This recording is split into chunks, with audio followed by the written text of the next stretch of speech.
Timber Drive all number 35, we have the SCX10iii. It is not even close to stock. I'm going to show it to you on the table. Outside we go. Let's go. Here we go. Let's look at this thing. Look at the mess of wires. I'm never good at wiring. However, look at that. That's the Element Ecto or Senduro style transmission. Got the overdrive in it. Yeah, I did have a DSM on it, but I had to use it somewhere else. The battery's been relocated up front. It's got a cheap little 25 kg servo, 1080 ESC, GT5 radio, and a 10-turn Crawlmaster Sport motor. Treal beadlock wheels. They really did good on these wheels. We have a Reese RC sway bar on the back. And I believe this mount was designed by Spare Time Hobbies, I believe it is. Look at the axles. Vitavon. Vitavon portals all the way around, guys. Got the brass on it, everything. JConcepts 4.19 landmines. Oh man, I got the Vitavon shock towers, panhard mounts. Look at the beauty of that. Now, this thing right here, it crawls.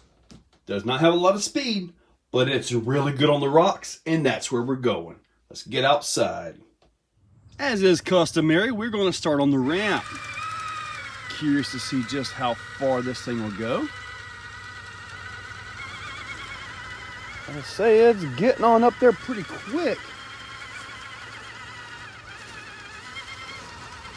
Once you get past that joint though, it's pretty easy. Or so we say. Let me try it. Nope. Oh!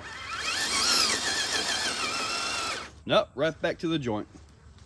Why did I build this? Well, it was new to the market. I got this thing when it was a kit. And although I do enjoy building kits, they take up so much table time. But got this thing put together and I immediately had the clicks. Yeah, good old Mr. Clickety Mc Clickerson, right? But the vehicle drove good, it handled well, so that was one of those things that I wanted to keep going with it. And then at USTE, David Krieger, Bauhaus RC, he had a little mount.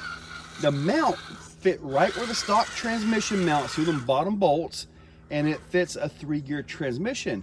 And I happen to have an Element transmission waiting around, and I got rid of that clickety stock transmission. Overweight, the 2-speed on it is it may as well not even be there. I think they were kind of trying to compete with Traxxas. Traxxas has one of the best 2-speed transmissions on the market. I mean, the TRX4, that was a home run. First up the bat, home run. It was just, yeah, that truck is still running strong. But I kind of think they tried to mimic that a little bit, but in their own way, and had a little failures in trying to do that. But overall, at this point in time, this particular Jeep is actually pretty nice. But I had to do a lot to get here. So, yeah. Oh, and the issue with the transmission were the input gears. Like the bore, I think was like a 5.2 millimeter bore on a 5 millimeter shaft. And then it just simply, the gears rocked under load. And typical clicking is one thing, but these clicked a little bit on the odd side. They clicked under load. And that's what made it so odd, you know? Oh, there we go. Is that they clicked only under load, and that was because the gears were shifting on the shaft and making the click. So, you know, you email Axial, you do this, you do that, and just it's like nobody seems to care. Their parts are selling, so I guess all is good with the world, right? So, thanks to Bauhaus, some of us can do things like this and make their trucks what they should have been from the start. Because this thing right here, 'crawls like a dream right now. So, Not to say anything bad about Axial. I know there's some Axial fanboys out there, but you know, sometimes you just gotta point out the obvious.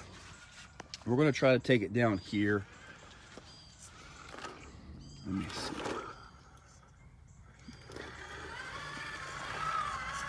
Oh, look at that. Now, if I can get this without rolling, come down right here. See that? Beautiful. One of the crazy things about this is it actually does really good on the nasty. It's not so good at the high side over there. So you kind of got to work your way around, get those axles over some of the edges. Then we're going to turn this thing around like this. And with all the gearing, the gear reduction, it crawls really good. Look at that. Gotta get that front end to come down.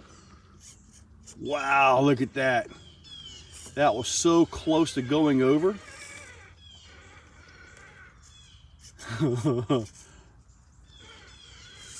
Wow, look at this. If it gets it, I'll be impressed. Looks like it got it.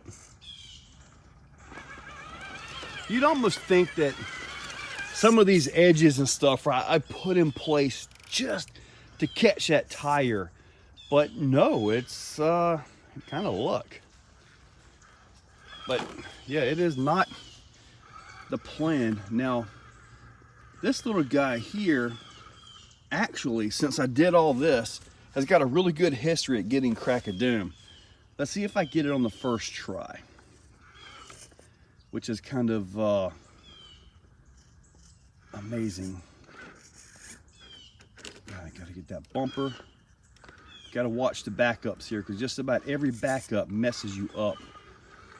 Get that tire up on it. There we go. There we go.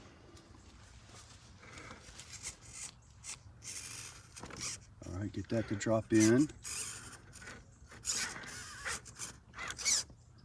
Sometimes it can use a little more servo, but for the most part, these 25 kg servos really do good. See how that bumper is keeping that back end from falling? Let's see if it's going to get it in one shot. Look at this.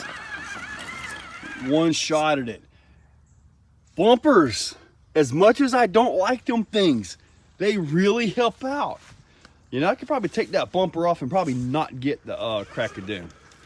Now, I had one of them on this. Oh, let's see what we got going here. I went up a little bit wrong, but got it. And there you go, guys. At this point in time, it drives like a dream. The balance is good. The control is good. It one-shotted the nasty. All of it, all the way through. That was awesome. The rear bumper, what little bit overhang it has, is just enough to keep that tire from falling all the way down into there. I think if I was to take that bumper off, it wouldn't be so good. But you know what? It's on. And I know they might look a little bit too small, but really, they work great. The little 4.19s, they really work good on this thing. So anyway, guys, check that description. I'll try to link everything down below. Pretty simple stuff. Hopefully I'll remember to get that Bauhaus adapter. That thing works wonders in the TRX. I'm still thinking the TRX4. Works wonders in this SCX. Granted, I can understand some of you guys talking about, okay, so now you just got a glorified SCX10iii with portals. Well, yeah, but I like the 10.2. Superlight SV1, Superlight SV2 are both 10.2 based. Yeah, nice. Anyway, guys, check that description. I'll put all these links down below. Hey, thing works great. Check that description. Use those links. Give it a big thumbs up. And thank you all for watching. Guys, if you like what you see, hit that like button, hit that subscribe button, and ring that bell. So, in the description, there's a link to become a channel member. If you want to become a channel member, it's a very simple $2, $5, $10, or if you really got some money, $25 a month. It's a simple way to support the channel. So get that, and I am doing monthly giveaways for members only, so you might want to consider it. So guys, use those links, make sure you subscribe. Thank you all for watching.